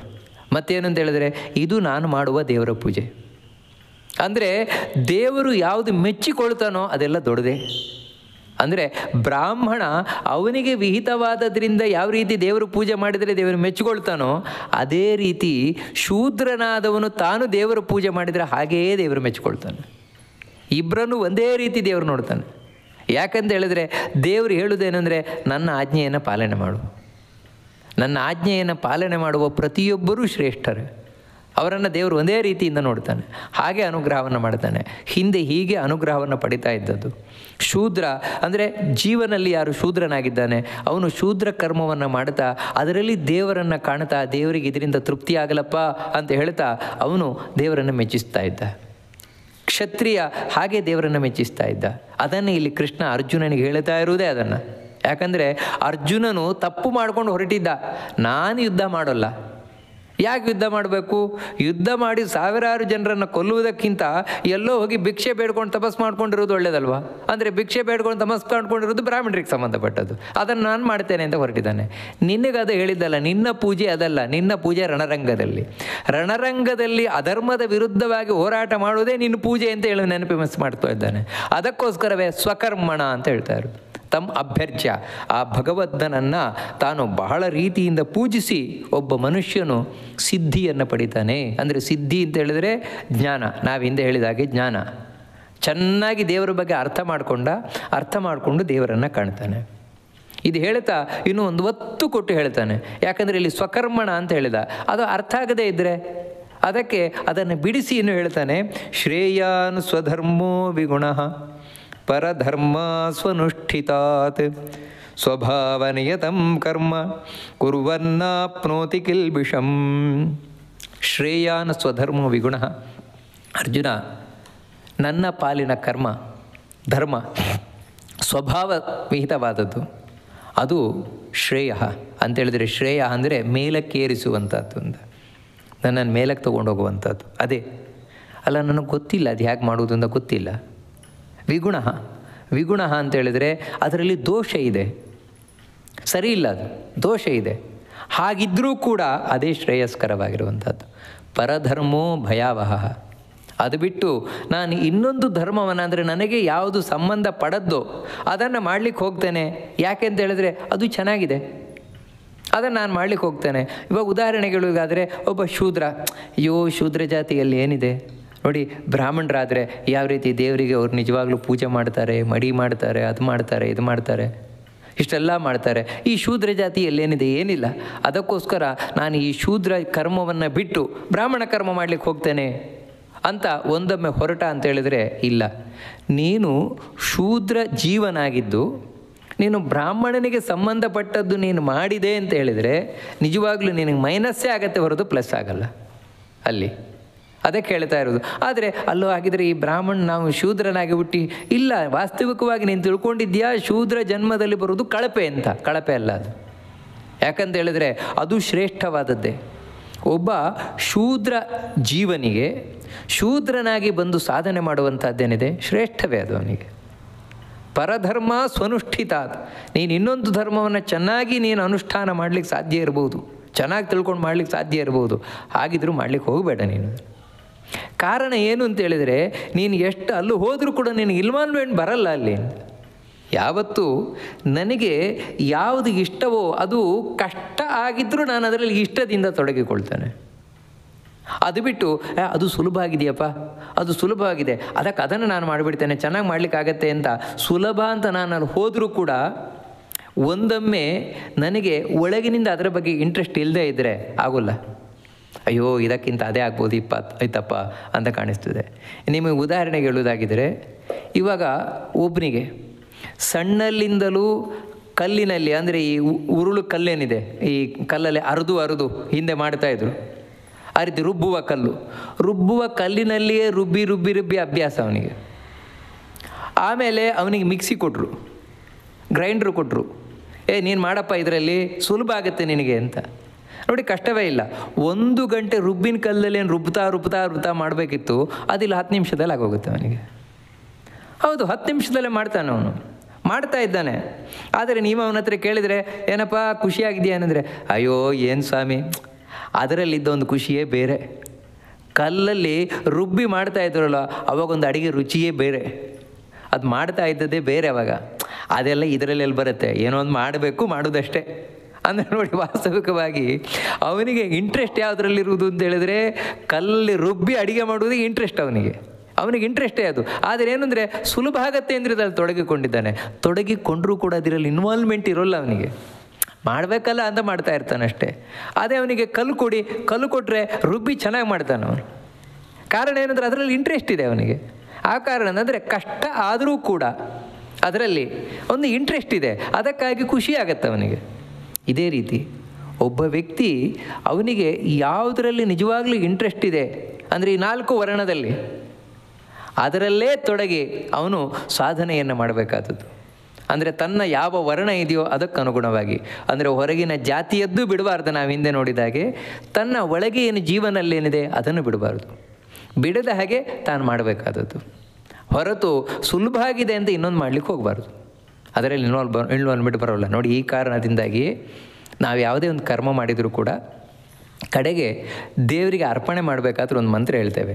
ಕಾಯೇನ ವಾಚ ಮನಸೇಂದ್ರಿಯೈರ್ವ ಬುದ್ಧ್ಯಾತ್ಮನಾವ ಅನುಸೃತ ಸ್ವಭಾವಂ. ನಾನು ಏನು ಈ ದೇಹದಿಂದ ಮಾಡಿದೆ, ಬಾಯಿಯಿಂದ ಮಾಡಿದೆ, ಮನಸ್ಸಿನಿಂದ ಮಾಡಿದೆ, ಎಲ್ಲ ಇಂದ್ರಿಯಗಳನ್ನು ಮಾಡಿದೆ, ಅದೆಲ್ಲ ಅಂದರೆ ಈ ಮಾಡಿದ್ದು ಯಾಕೆ ಅಂದರೆ ಸ್ವಾಭಾವಿಕವಾಗಿ ನನ್ನ ಸ್ವಭಾವಕ್ಕನುಗುಣವಾಗಿ ಏನು ಮಾಡಿದೆ ಅದನ್ನು ದೇವರಿಗೆ ಅರ್ಪಣೆ ಮಾಡ್ತೇನೆ ಅಂತ. ಅಂದರೆ ಸ್ವಭಾವಕ್ಕನುಗುಣವಾಗಿ ಮಾಡಿದ್ದು ಅಂತ ನಾವು ಯಾಕೆ ಹೇಳೋದು? ಸುಮ್ಮನೆ ಅನುಸೃತ ಸ್ವಭಾವ ಅಂತ ಬೇಕಾಗಿಲ್ಲ. ನಾನು ಮನಸ್ಸಿನಿಂದ, ಬಾಯಿಯಿಂದ, ದೇಹದಿಂದ ಏನು ಮಾಡಿದ್ದೇನೆ ಎಲ್ಲ ದೇವರಿಗೆ ಅರ್ಪಣೆ ಮಾಡಿಬಿಡ್ತೇನೆ ಅಂತ ಹೇಳ್ಬೋದಿತ್ತಲ್ವಾ? ಸ್ವಾಭಾವಿಕವಾಗಿಂದ ಯಾಕೆ ಹೇಳೋದು ಅಂದರೆ ನಾನು ಯಾವುದು ಸ್ವಾಭಾವಿಕವಾಗಿ ಮಾಡ್ತೇನೆ ಅಲ್ಲಿ ಇನ್ವಾಲ್ವ್ಮೆಂಟ್ ಇರ್ತದೆ, ಅದನ್ನು ನಾನು ಇಂಟ್ರೆಸ್ಟಿಂದ ಮಾಡಿರ್ತೇನೆ, ಅದರಿಂದಾಗಿ ಅದನ್ನು ದೇವರಿಗೆ ಅರ್ಪಣೆ ಮಾಡೋದು. ಯಾವುದು ಚೆನ್ನಾಗಿದೆಯೋ ಅದು ಮಾತ್ರ ದೇವರಿಗೆ ಅರ್ಪಣೆ ಮಾಡಬೇಕಲ್ವ? ಅದಕ್ಕೆ ಯಾವುದು ಇಂಟ್ರೆಸ್ಟ್ ಇಲ್ಲದೆ ಮಾಡಿರ್ತೇನೆ ಅದು ಸ್ವಾಭಾವಿಕವಾಗಿ ಮಾಡಿದ್ದಲ್ಲ, ಅದಕ್ಕೆ ಅದನ್ನು ದೇವರಿಗೆ ಅರ್ಪಣೆ ಮಾಡೋದಲ್ಲ. ಹೀಗೆ ಯಾವುದು ಸ್ವಭಾವವಿಹಿತವಾಗಿದೆಯೋ ಅದು ಒಂದೊಮ್ಮೆ ಅದು ವಿಗುಣ ಅಂತ ಹೇಳಿದ್ರೆ ಅದರಲ್ಲಿ ತಪ್ಪಿದೆ. ಇದನ್ನು ಯಾಕೆ ಅರ್ಜುನನಿಗೆ ಹೇಳ್ತಾ ಇದ್ದಾನೆ ಅಂತ ಹೇಳಿದ್ರೆ, ಅರ್ಜುನ ಹಿಂಜರಿತಾ ಇರುವುದು ಯುದ್ಧದಲ್ಲಿ ಹಿಂಸೆ ಇದೆ. ಯುದ್ಧ ಮಾಡಿದೆ ಅಂತ ಹೇಳಿದ್ರೆ ನಾನು ಗುರು ಹಿರಿಯರನ್ನು ಕೊಲ್ಲಬೇಕಾಗ್ತದೆ, ರಕ್ತಪಾತ ನಡೆಸಬೇಕಾಗ್ತದೆ, ನಾಳೆ ಇವರೆಲ್ಲ ಹೆಂಡಂದಿರು ವಿಧವೆಯರಾಗ್ತಾರೆ. ಈ ರೀತಿ ಹಿಂದೆ ಎಲ್ಲ ನಾವು 1ನೇ ಅಧ್ಯಾಯದಲ್ಲಿ ನೋಡಿದ್ವು ತುಂಬ ಹೇಳಿದ್ದ ಫಾಲ್ಟ್ಗಳನ್ನು. ಅದನ್ನೆಲ್ಲ ಇಟ್ಕೊಂಡು ಕೃಷ್ಣ ಹೇಳ್ತಾ ಇರೋದು, ಹೌದಪ್ಪ ನಿನ್ನ ಈ ಕ್ಷತ್ರಿಯ ಜಾತಿಯಲ್ಲಿ ಇವಾಗ ಯುದ್ಧ ಮಾಡಲಿಕ್ಕೆ ಹೊರಟೆ ಅಂತ ಹೇಳಿದರೆ ಅಲ್ಲಿ ದೋಷ ಇದೆ, ನಾನಿಲ್ಲ ಅಂತ ಹೇಳೋಲ್ಲ. ಹಾಗಿದ್ದರೂ ಕೂಡ ನೀನು ಇದನ್ನು ಬಿಟ್ಟು ನಾನು ಭಿಕ್ಷೆ ಬೇಡ್ತಾ ಬ್ರಾಹ್ಮಣನಾಗ್ತೇನೆ ಅಂತ ಹೇಳೋದು ಸರಿಯಲ್ಲ. ಯಾಕಂದರೆ ಭಯಾವಹ ಅದು ಭಯವನ್ನು ತಂದುಕೊಡ್ತದೆ. ಅಂದರೆ ನರಕಾದಿ ಅನರ್ಥಗಳೇ ನೀನು ತಗೊಂಡೋಗಿ ಹಾಕುತ್ತೆ, ಅದು ಸತ್ತ ಮೇಲೆ ಆಯ್ತಲ್ವ. ಇಲ್ಲಿಯೂ ಕೂಡ ನಿನಗೆ ಭಯ ಇದ್ದದ್ದೇ ಅಂತ. ಯಾಕೆ ಅಂದರೆ ಇವತ್ತು ಅರ್ಜುನ ಅಂದರೆ ಎಲ್ಲರೂ ಭಯ ಬೀಳ್ತಾ ಇದ್ದಾರೆ. ಅರ್ಜುನ ಅವನ ಬಿಲ್ಲೋಜ ಅಂತ ಅರ್ಜುನನನ್ನು ಎದುರಿಸುವುದಾ ಅಂತ ಅರ್ಜುನನ ಹೆಸರು ಕೇಳಿದರೆ ಹೆದರುತ್ತಾರೆ ಇವತ್ತು. ಯಾಕಂತ ಹೇಳಿದ್ರೆ ನಿನ್ನ ಪರಾಕ್ರಮಕ್ಕೆ ದೇವರು ನಿನಗೆ ಅಂಥ ಪರಾಕ್ರಮ ಕೊಟ್ಟಿದ್ದಾನೆ, ಅದನ್ನು ನೀನು ಸಮಾಜಕ್ಕೆ ಉಪಯೋಗ ಮಾಡಬೇಕು, ಧರ್ಮಕ್ಕೆ ಉಪಯೋಗ ಮಾಡಬೇಕು. ಅದನ್ನು ಬಿಟ್ಟು ನಾಳೆ ನಾನು ಅಹಿಂಸಾವಾದಿಯಾಗಿ ಸನ್ಯಾಸಿಯಾಗಿ ಭಿಕ್ಷೆ ಬೇಡ್ಕೊಂಡು ಹೋಗ್ತೇನೆ ಅಂತ ಹೇಳಿದ್ರೆ ನಾಳೆ ಜನ ನಿನ್ನನ್ನು ಹೆದರಿಸ್ತಾರೆ. ಯಾವ ಜನ ನಿನಗೆ ಹೆದರುತ್ತಾ ಇದ್ದರೂ ನಾಳೆ ನಿನ್ನನ್ನು ಹೆದರಿಸ್ತಾರೆ. ಯಾಕಂತ ಹೇಳಿದ್ರೆ ನೀನು ವಿಷ ಇರದ ಹಾವು ಅಂತ ಗೊತ್ತಾಯಿತು. ಹಾವಿನಲ್ಲಿ ವಿಷವಿರುವ ತನಕ ಮಾತ್ರ ಅದಕ್ಕೆ ಹೆದರ್ತೇವೆ ನಾವು. ವಿಷ ಇಲ್ಲ ಅಂತ ಗೊತ್ತಾದರೆ ಆ ಹಾವನ್ನು ತುಳ್ಕೊಂಡು ಹೋಗ್ತೇವೆ. ಹಾಗೆಯೇ ಒಂದೊಮ್ಮೆ ಅರ್ಜುನ ನಾಳೆ ಭಿಕ್ಷೆ ಬೇಡಲಿಕ್ಕೆ ಹೊರಟ ಅಂತ ಹೇಳಿದರೆ ಎಲ್ಲರೂ ಅವನಿಗೆ ಅವಮಾನ ಮಾಡ್ತಾರೆ, ನಿಂದನೆ ಮಾಡ್ತಾರೆ. ಅವನಿಗೆ ಇದರಿಂದ ಏನಾಯಿತು? ದೇವರು ಅವನಿಗೆ ಕೊಟ್ಟ ವಿಶೇಷವಾದ ಪರಾಕ್ರಮ, ಆ ಟ್ಯಾಲೆಂಟ್ ವೇಸ್ಟ್ ಆಯ್ತಲ್ವ. ಅದು ದೇವರು ಪೂಜೆಗೂ ಬರಲಿಲ್ಲ, ಅದರಿಂದಾಗಿ ಸಮಾಜಕ್ಕೂ ಉಪಯೋಗವಾಗಲಿಲ್ಲ, ವೇಸ್ಟ್ ಆಗೋಯ್ತಲ್ವ. ಅದರಿಂದಾಗಿ ಏನಂದರೆ ನೀನು ದೇವರಿಗೆ ಅವಮಾನ ಮಾಡಿದ್ಯಾ. ದೇವರು ನಿನಗೆ ವಿಶೇಷವಾಗಿ ಕೊಟ್ಟ ಶಕ್ತಿಯನ್ನು ನೀನು ಅವಮಾನ ಮಾಡಿದ್ಯಾ. ಅದರಿಂದಲೇ ಹೇಳ್ತಾ ಇರುವುದು, ನೀನು ಪರಧರ್ಮವನ್ನು ಮಾಡಿಕ್ಕೆ ಹೋದೆ ಅಂತ ಹೇಳಿದರೆ ಇಲ್ಲಿಯೂ ನಿನಗೆ ಭಯ ಇದ್ದದ್ದೇ, ಸತ್ತ ಮೇಲಂದು ನರಕ ಇದ್ದೇ ಇದೆ. ಅದಕ್ಕಿಂತ ಇವಾಗ ಅರ್ಜುನ ಇದು ಹೋರಾಟ ಮಾಡಿದ, ಅಧರ್ಮದ ವಿರುದ್ಧವಾಗಿ ಹೋರಾಟ ಮಾಡಿದ. ಹೌದು, ಅಲ್ಲಿ ಗುರುಗಳನ್ನು ಕೊಲ್ಲಬೇಕು, ಅಜ್ಜನನ್ನು ಕೊಲ್ಲಬೇಕು ಎಲ್ಲ ಇದೆ, ಇಂಥ ದೋಷಗಳಿದ್ದೇ ಇದೆ. ಹಾಗಿದ್ದರೂ ಕೂಡ ನಿನ್ನ ಧರ್ಮ ಅದು. ಯಾಕಂತ ಹೇಳಿದ್ರೆ ನೀನು ಧರ್ಮಕ್ಕಾಗಿ ಹೋರಾಟ ಮಾಡ್ತಾ ಇದ್ದೀಯ, ಅಧರ್ಮದ ವಿರುದ್ಧವಾಗಿ ಹೋರಾಟ ಮಾಡ್ತಾ ಇದ್ದೀಯ. ಅದರಿಂದಾಗಿ ಅದು ಶ್ರೇಷ್ಠವಾದದ್ದು. ಯಾಕಂದರೆ ಸ್ವಭಾವ ನಿಯತಂ ಕರ್ಮ ಕುರುವನ್ನಾಪ್ನೋತಿ ಕಿಲ್ಬಿಷಂ. ಒಂದು ತಿಳ್ಕೊ, ನಮ್ಮ ಸ್ವಭಾವ ನಿಯತ ಅಂದರೆ ಸ್ವಭಾವಕ್ಕೆ ಸಂಬಂಧಪಟ್ಟ, ಅಂದರೆ ಸ್ವಾಭಾವಿಕವಾಗಿ ಬ್ರಾಹ್ಮಣ, ಸ್ವಾಭಾವಿಕವಾಗಿ ಕ್ಷತ್ರಿಯ, ಆ ರೀತಿ ನನ್ನ ಸ್ವಾಭಾವಿಕವಾದ ಕರ್ಮ ಏನಿದೆ ಅದನ್ನು ನಾನು ಮಾಡಿದೆ ಅಂತೇಳಿದರೆ ನನಗೆ ಕಿಲ್ಬಿಷಂ ಆಪ್ನೋತಿ, ಅವನು ಪಾಪ ಪಡೆಯುವುದಿಲ್ಲ. ಅದು ನೀನು ತಿಳ್ಕೊ. ನೀನೇನು ತಿಳ್ಕೊಂಡಿದ್ಯಾ ಅಂದರೆ ನಾನಿವಾಗ ಹೋರಾಟ ಮಾಡಿದರೆ ಪಾಪ ಬರುತ್ತೆ ಅಂತ ತಿಳ್ಕೊಂಡಿದ್ಯಾ. ನಾನು ಹೋರಾಟ ಮಾಡಿದೆ, ಗುರುಗಳನ್ನು ಕೊಂದೆ, ಅಜ್ಜನನ್ನು ಕೊಂದೆ, ಇಷ್ಟು ಮಂದಿಯನ್ನು ನಾನು ಕೊಂದೆ ಅಂತ ಹೇಳಿದ್ರೆ ನಾಳೆ ಇವ್ರ ಪತ್ನಿಯರೆಲ್ಲ ವಿಧವೆಯರಾಗ್ತಾರೆ, ಆ ಪಾಪ ಎಲ್ಲ ನನಗೆ ಬರುತ್ತೆ ಅಂತ ನೀನು ತಿಳ್ಕೊಂಡಿರೋದು ತಪ್ಪು. ಯಾಕಂದರೆ ನೀನೊಬ್ಬ ಕ್ಷತ್ರಿಯನಾಗಿದ್ದುಕೊಂಡು, ಅಂದರೆ ಸ್ವಾಭಾವಿಕವಾಗಿ ನೀನು ಕ್ಷತ್ರಿಯನಾಗಿದ್ದುಕೊಂಡು ಹೋರಾಟವನ್ನು ಮಾಡಿದೆ ಅಂತ ಹೇಳಿದರೆ, ಅದು ಅಧರ್ಮದ ವಿರುದ್ಧವಾಗಿ ಹೋರಾಟವನ್ನು ಮಾಡಿದೆ ಅಂತ ಹೇಳಿದರೆ ನಿನಗೆ ಪಾಪ ಬರೋಲ್ಲ. ಮತ್ತೇನೆಂದರೆ ನಿನ್ನಲ್ಲಿ ಪಾಪ ಇದ್ದರೆ ಹೊರಟೋಗತ್ತದು, ನಿನ್ನ ಪಾಪ ಕಳೀತದದು, ಆ ಶಕ್ತಿ ಇದೆ ಅದಕ್ಕೆ. ಅಲ್ರಿ ಹೇಗೆ ಸಾಧ್ಯ? ಗುರುಗಳನ್ನು ಕೊಂದರೆ ಪಾಪ ಬರದೇ ಇರ್ತದ? ನೀನು ಗುರುಗಳಂತ ನೋಡಿ ಹೋರಾಟ ಮಾಡೋದಲ್ಲ. ಮತ್ತೆ ಹೇಳಿದರೆ ಯಾರು ಅಧಾರ್ಮಿಕರ ಪಕ್ಷದಲ್ಲಿ ನಿಂತವರು ಅಧಾರ್ಮಿಕರೇ. ಆವಾಗ ಅವರನ್ನು ಒಳ್ಳೆಯವರಿಂದ ನೋಡುವುದಲ್ಲ, ಕೆಟ್ಟವರಿಂದನೇ ನೋಡುವುದು. ಯಾಕಂದರೆ ನಾಳೆ ದ್ರೋಣಾಚಾರ್ಯರು ಗೆದ್ದರೆ ಅದು ದ್ರೋಣರ ವಿಜಯ ಅಲ್ಲ, ದುರ್ಯೋಧನನ ವಿಜಯ. ಭೀಷ್ಮಾಚಾರ್ಯರು ಗೆದ್ದರು ಅಂದರೆ ಅದು ಅಜ್ಜನ ತಾತನ ವಿಜಯ ಅಲ್ಲ, ದುರ್ಯೋಧನನ ವಿಜಯ. ಆ ಕಾರಣದಿಂದಾಗಿ ನೀನು ಹೋರಾಟ ಮಾಡುವುದು ಅಧರ್ಮದ ವಿರುದ್ಧವಾಗಿ ಹೋರಾಟ ಮಾಡಿದ್ರಿಂದಾಗಿಯೇ ನಿನ್ನ ಪಾಪ ಪರಿಹಾರ ಆಗ್ತದೆ. ಈ ಶಕ್ತಿ ಇದೆ. ಅದಕ್ಕೋಸ್ಕರ ಇಲ್ಲಿ ಹಿಂಸೆ ಅಂತಿದ್ರು, ದೊಡ್ಡವರಿಗೆ ನಾನು ಅವಮಾನ ಮಾಡ್ತೇನೆ ಅಂತ ಈ ದೋಷಗಳಿದ್ದರೂ ಕೂಡ ನಿನಗೆ ಅದು ಎಲ್ಲ ಒರೆಸಿ ಹೋಗಿಬಿಡ್ತದೆ. ಹೇಗೆ ಅಂತೇಳಿದರೆ ನಿನ್ನ ಪಾಲಿನ ಕರ್ತವ್ಯವನ್ನು ಮಾಡುವುದರಿಂದಾಗಿ. ಇದನ್ನೇ ಕೃಷ್ಣ ಹೇಳೋದು. ಅದಕ್ಕೆ ಸ್ವಭಾವ ನಿಹಿತವಾದಂತಹ ಕರ್ಮ ಏನಿದೆ ಅದನ್ನು ಮಾಡಲೇಬೇಕು. ಅಲ್ಲ ಆಗಿದ್ರೂ ಕೂಡ ಕೃಷ್ಣ ಒಂದು ತಪ್ಪೇ ಅಲ್ವಾ? ಎಷ್ಟಂದ್ರೆ ಇವಾಗ ಗುರುಗಳನ್ನು ಕೊಡುವುದು ತಪ್ಪೇ ಅಲ್ವಾ? ಅಜ್ಜನನ್ನು ಕೊಲ್ಲುವುದು ತಪ್ಪೇ ಅಲ್ವಾ? ಆ ರೀತಿ ಒಂದಮ್ಮ ಅಲ್ಲ ಅಂತ ಹೇಳಿದ ಪಕ್ಷದಲ್ಲಿ ನೀನೇ ಈ ಶಾಸ್ತ್ರಗಳ ಬೆಲೆ ಕರೆ ಹೇಳ್ತೀಯಲ್ವ, ಗುರುಗಳಿಗೆ ಬೆಲೆ ಕೊಡಬೇಕು, ಅಜ್ಜನಿಗೆ ಬೆಲೆ ಕೊಡಬೇಕು, ಆಚಾರ್ಯ ದೇವೋಭವ ಅಂತ ಎಲ್ಲ ನೀನೇ ಹೇಳ್ತೀಯಲ್ವಾ ಅಂತ ಹೇಳಿದರೆ ಕೃಷ್ಣ ಮತ್ತೆ ಅರ್ಜುನನಿಗೆ ಸಮಾಧಾನ ಪಡಿಸ್ಲಿಕ್ಕೋಸ್ಕರ ಇನ್ನೊಂದು ಮಾತು ಹೇಳ್ತಾನೆ. ಸಹಜಂ ಕರ್ಮ ಕೌಂತೇಯ ಸದೋಷಮಪಿ ನ ತ್ಯಜೇತ್ ಸರ್ವಾರಂಭಾ ಹಿ ದೋಷೇಣ ಧೂಮೇನಾಗ್ನಿರಿವಾವೃತಾಃ. ಕೌಂತೇಯ ಅಂತ ಹೇಳೋದು ತುಂಬ ಚಂದವಾದ ಮಾತಿಲ್ಲಿ, ಕುಂತಿಯ ಪುತ್ರನೇ ಅಂತ. ಯಾಕಂತ ಹೇಳಿದರೆ ಈ ಸ್ವಧರ್ಮ ಏನಿದೆ ಆ ಸ್ವಧರ್ಮಾಚರಣೆಗೆ ಬಹಳ ಒತ್ತು ಕೊಟ್ಟವಳು ಕುಂತಿ. ಅದಕ್ಕೋಸ್ಕರವೇ ಕೃಷ್ಣ ಸಂಧಾನಕ್ಕೆ ಹೊರಟಾಗ ಒಂದು ಕಥೆಯನ್ನು ಹೇಳಿ ಕಳಿಸಿದ್ಲು, ಧರ್ಮರಾಜನ ಈ ಕಥೆಯನ್ನು ಹೇಳು ಅಂತ ಹೇಳಿದರೆ ಒಬ್ಬ ಹುಡುಗನ ಕಥೆ. ಅವನು ರಣರಂಗಕ್ಕೆ ಹೋದ, ಇನ್ನು ಸಣ್ಣ ಹುಡುಗ. ಆ ಸಣ್ಣ ಹುಡುಗ ಅಂತ ಹೇಳಿ ಅವನ ಆ ರಾಜ್ಯದ ಮೇಲೆ ಆಕ್ರಮಣವನ್ನು ಮಾಡಿದ್ದಾರೆ. ಅದಕ್ಕೋಸ್ಕರ ತಾಯಿ ಆ ಮಗನನ್ನು ತಾನು ಹುರಿದುಂಬಿಸಿ ಕಳಿಸ್ಕೊಟ್ಲು. ಹೋಗು ಮಗನೇ, ಹೋರಾಟವನ್ನು ಮಾಡು, ನಿನ್ನ ಕ್ಷತ್ರಿಯ ಧರ್ಮಕ್ಕೆ ಇವತ್ತು ಏನಿದೆ ನಿನಗೆ ಬೇಕಾಗಿದೆ ಅಂಥ ಒಂದು ಯೋಗ ದೊರೆತಿದೆ, ನಿನಗೆ ಅವಕಾಶ ದೊರೆತಿದೆ ಅಂತ ಬಹಳ ಹುಮ್ಮಸ್ಸಿನಿಂದ ಹೋದ ಮಗ ಯುದ್ಧ ಮಾಡಲಿಕ್ಕೋಸ್ಕರ. ನೋಡ್ತಾನೆ ರಣರಂಗವನ್ನು, ಇಲ್ಲಿವರೆಗೆ ರಣರಂಗ ಕಂಡವನೇ ಅಲ್ಲ, ಒಳ್ಳೆ ಸಮುದ್ರ ಇದ್ದಾಗಿದೆ. ಅದರ ಕೊನೆಯಲ್ಲಿ ಗೊತ್ತಾಗ್ತಾ ಇಲ್ಲ, ವಿಧ ವಿಧವಾದ ಆಯುಧಗಳು. ನಾನು ಇವರೊಟ್ಟಿಗೆ ಹೋರಾಟ ಮಾಡೋದಾ? ನನ್ನ ಕೈಲಿ ಸಾಧ್ಯ ಉಂಟಾ? ಆಗಲ್ಲಪ್ಪ ಅಂತ ವಾಪಸ್ ಬರಲಿಕ್ಕೆ ಶುರು ಮಾಡಿದ. ವಾಪಸ್ ಮನೆ ಕಡೆ ಬರಲಿಕ್ಕೆ ಶುರು ಮಾಡಿದ. ಅಮ್ಮನಿಗೆ ಗೊತ್ತಾಯಿತು, ಓ ಮಗ ವಾಪಸ್ ಬರ್ತಾ ಇದ್ದಾನಂತ. ಕೋಟೆ ಬಾಗಿಲನ್ನು ಮುಚ್ಚಿ ಅಂತ ಹೇಳಿದ್ರು. ಕೋಟೆ ಬಾಗಿಲನ್ನು ಮುಚ್ಚಿ ಅಂತ ಮಗ ಬಂದ. ಬಾಗಿಲು ತಟ್ಟಿದರೆ ಕೋಟೆ ಬಾಗಿಲು ತೆಗಿತಾ ಇಲ್ಲ. ಅಮ್ಮನನ್ನು ಕರೆದರೆ ಅಮ್ಮ ಹೇಳ್ತಾಳೆ, ನೀನು ಯಾರೋ ಗೊತ್ತೇ ಇಲ್ಲ ನನಗೆ, ಹೋಗು ಅಂತ, ಪರಿಚಯ ಇಲ್ಲ ಅಂತ. ಸಿಟ್ಟು ಬಂತು ಮಗನಿಗೆ. ಇಂಥ ಅಮ್ಮನಿಗಿಂತ ಯಾವ ಅಮ್ಮ ನನ್ನನ್ನು ಮಗ ಅಂತಲೇ ಒಪ್ಪಿಕೊಳ್ಳಿಕ್ಕೆ ತಯಾರಿಲ್ವೋ, ಇಂಥ ಅಮ್ಮನೊಟ್ಟಿಗೆ ಬದುಕುವುದಕ್ಕಿಂತ ರಣರಂಗದಲ್ಲಿ ಹೋರಾಟ ಮಾಡಿ ಸಾಯುವುದೇ ಮೇಲುಂದ ರಣರಂಗಕ್ಕೆ ಹೋದ. ರಣರಂಗದಲ್ಲಿ ವೀರಾವೇಶದಿಂದ ಹೋರಾಟ ಮಾಡಿ ಗೆದ್ದೇ ಬಿಟ್ಟ. ಗೆದ್ದು ವಾಪಸ್ ಬಂದರೆ ಅಮ್ಮ ಬಾಗಿಲು ತೆಗೆದಿಲ್ಲ. ಸಿಟ್ಟು ಮಗನಿಗೆ. ಅಮ್ಮ ಹೇಳ್ತಾಳೆ, ನೀನು ನಿಜವಾದ ಮಗ. ಯಾಕಂದರೆ ಹೇಡಿಯಾದ ಮಗನನ್ನು ಪಡೆದೆ ಅನ್ನುವುದಕ್ಕಿಂತ ವೀರನಾದ ಮಗನನ್ನು ಪಡೆದೆ ಅಂತ, ವೀರ ಸ್ವರ್ಗವನ್ನು ಸೇರಿದ ಮಗನನ್ನು ಪಡೆದೆ ಅಂತ ಹೇಳುವುದೇ ಶ್ರೇಷ್ಠವಾದದ್ದು. ಅದಕ್ಕೋಸ್ಕರ ನೀನು ಪಲಾಯನ ಮಾಡಬಾರ್ದು ಅಂತ ಹೇಳಲಿಕ್ಕೋಸ್ಕರ ನಾನು ಈ ರೀತಿ ಮಾಡಿದ್ದು ಅಂತ ಹೇಳಿದರೆ, ಕ್ಷತ್ರಿಯ ಧರ್ಮ ಅಂದರೆ ಹಾಗೆ ಕಡೆ ತನಕ ಹೋರಾಟ ಮಾಡೋದು. ಈ ಕಥೆಯನ್ನು ಕುಂದಿ ಹೇಳಿ ಕಳಿಸಿದ್ಲು ಕೃಷ್ಣನ ಹತ್ರ, ಹೋಗಿ ಧರ್ಮರಾಜನಿಗೆ ಹೇಳು ಅಂತ. ಅಂದರೆ ಯಾವುದೇ ಕಾರಣಕ್ಕೂ ರಣರಂಗದಿಂದ ವಾಪಸ್ ಬರಲಿಕ್ಕಿಲ್ಲ. ವೀರ ಸ್ವರ್ಗ ಯಾವ ತಾಯಿ ಹೇಳಲಾರಳು. ಯಾಕಂದರೆ ಮಕ್ಕಳು ಬದುಕಬೇಕು ಅನ್ನುವ ಆಸೆ ಅಮ್ಮನಿಗಿದ್ದೇ ಇರ್ತದೆ. ಆದರೆ ಕುಂತಿ ಎಂದವಳು ಅಂದರೆ ಕ್ಷತ್ರಿಯ ಧರ್ಮ ಮೊದಲು, ಉಳಿದದ್ದು ಮತ್ತೆ ಅಂತ ನೋಡಿ. ಅದನ್ನು ನೆನಪು ಮಾಡಲಿಕ್ಕೋಸ್ಕರ ಕೌಂತೆಯ ಅಂತ ಹೇಳ್ತಾ ಇರೋದು. ಕುಂತಿ ಮಗನಾದ ಅರ್ಜುನನೇ ನಿನ್ನ ಅಮ್ಮ ಅಂಥವಳು ಅಂತ ಹೇಳ್ತಾನೆ. ನೋಡು, ಸಹಜಂ ಕರ್ಮ ಸದೋಷಮಪಿ ನ ತ್ಯಜೇತ್. ಸಹಜಂ ಕರ್ಮ ಅಂದರೆ ಸ್ವಾಭಾವಿಕವಾದ ಕರ್ಮ, ಹುಟ್ಟಿನಿಂದ ಬಂದ ಕರ್ಮ. ಅದೇ ಬ್ರಾಹ್ಮಣ, ಕ್ಷತ್ರಿಯ, ವೈಶ್ಯ, ಶೂದ್ರ. ದೋಷ ಇದ್ದರೂ ಅದನ್ನು ಬಿಡಬಾರದು ಅಂತ ಹೇಳ್ತಾನೆ. ಅಂದರೆ ದೋಷ ಇದ್ದರು ಅಂತ ಹೇಳಿದರೆ ಒಂದೊಮ್ಮೆ ಅದರಲ್ಲೇ ದೋಷ ಇದೆ. ಇವಾಗ ಅರ್ಜುನ ಹೇಳಿದಾಗ ಕ್ಷತ್ರಿಯ ಧರ್ಮ ಅಂತ ಹೇಳಿದರೆ ಅಲ್ಲಿ ಸಿಟ್ಟು ಮಾಡಬೇಕಾಗತ್ತೆ, ರೋಷ. ಆದರೆ ಇನ್ನೊಬ್ಬರೊಟ್ಟಿಗೆ ಹೋರಾಟ ಮಾಡಬೇಕು ಅಂತ ಹೇಳಿದರೆ ಅವರೊಟ್ಟಿಗೆ ದ್ವೇಷ ಇದ್ದರೆ ಮಾತ್ರ ಬಾಣ ಬಿಡ್ಲಿಕ್ಕಾಗತ್ತಾನೆ. ಯಾಕಂತ ಹೇಳಿದ್ರೆ ಅವರು ನಮ್ಮ ಫ್ರೆಂಡ್ಸ್ ಅಂತ ಆದರೆ ಬಾಣ ಬಿಡ್ಲಿಕ್ಕಾಗತ್ತಾ? ಎದರಲ್ಲಿರುವವರು ನಮ್ಮ ಗೆಳೆಯ ಅಂತ ಆದರೆ ಬಾಣ ಬಿಡ್ಲಿಕ್ಕಾಗೋಲ್ಲ. ಮತ್ತೇನು ಅಂತ ಹೇಳಿದ್ರೆ ಅವನು ನನ್ನ ದ್ವೇಷಿ ಆಗಬೇಕು ಅಥವಾ ದ್ವೇಷಿಯಿಂದ ತಿಳ್ಕೊಳ್ಬೇಕು. ಇಲ್ಲದೇ ಇದ್ದರೂ ಕೂಡ ನಾನು ಗೆಲ್ಲಬೇಕು ಅಂತ ಹೇಳುವಂತಹ ಛಲ ಬೇಕು. ಇದು ಆಸೆ ಅಲ್ವಾ? ನೋಡಿ, ಗೆಲ್ಲಬೇಕು ಎನ್ನುವ ಆಸೆ, ಎದುರಲ್ಲಿರುವ ಶತ್ರು ಅಂತ ಹೇಳುವಂತಹ ದ್ವೇಷ, ಇದೆಲ್ಲ ತುಂಬಿಕೊಂಡಿದೆಯಲ್ವಾ? ಅದಲ್ಲದೆ ಇನ್ನು ರಣರಂಗದಲ್ಲಿ ವೀರಾವೇಶದಿಂದ ಹೋರಾಟ ಮಾಡಬೇಕು ಅಂದ್ರೆ ಕೋಪ ಬರಲೇಬೇಕು. ಕೋಪ ಬರಲಿಲ್ಲ ಅಂದರೆ ನೆಗಾಡ್ತಾ ವೀರಾವೇಶದಿಂದ ಹೋರಾಟ ಮಾಡಲಿಕ್ಕೆ ಬರೋದೇ ಇಲ್ಲ.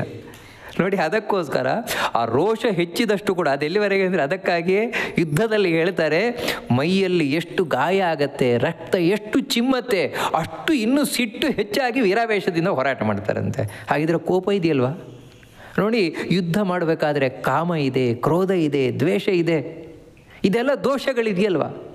ಹಾಗಿದ್ರೂ ಬಿಡಬಾರ್ದು ಅಂತ ಹೇಳ್ತಾನೆ ಕೃಷ್ಣ.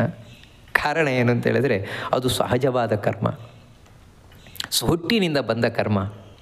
ಯಾಕೆ ಅಂತ ಹೇಳಿದರೆ ಈ ಕಾಮ ಇರಬಹುದು, ರೋಷ ಇರಬಹುದು, ದ್ವೇಷ ಇರಬಹುದು, ಇದೆಲ್ಲ ಯಾಕೋಸ್ಕರ ಅಂತ ಹೇಳಿದ್ರೆ ಸ್ವಾರ್ಥಕ್ಕಾಗಿ ಅಲ್ಲ, ಮತ್ತು ದೇಶಕ್ಕಾಗಿ, ಧರ್ಮಕ್ಕಾಗಿ, ಅದಕ್ಕಾಗಿರುವುದು. ನೋಡಿ, ಇದೇ ಇಲ್ಲಿ ಸಹಜಂ ಕರ್ಮ ಅಂತ.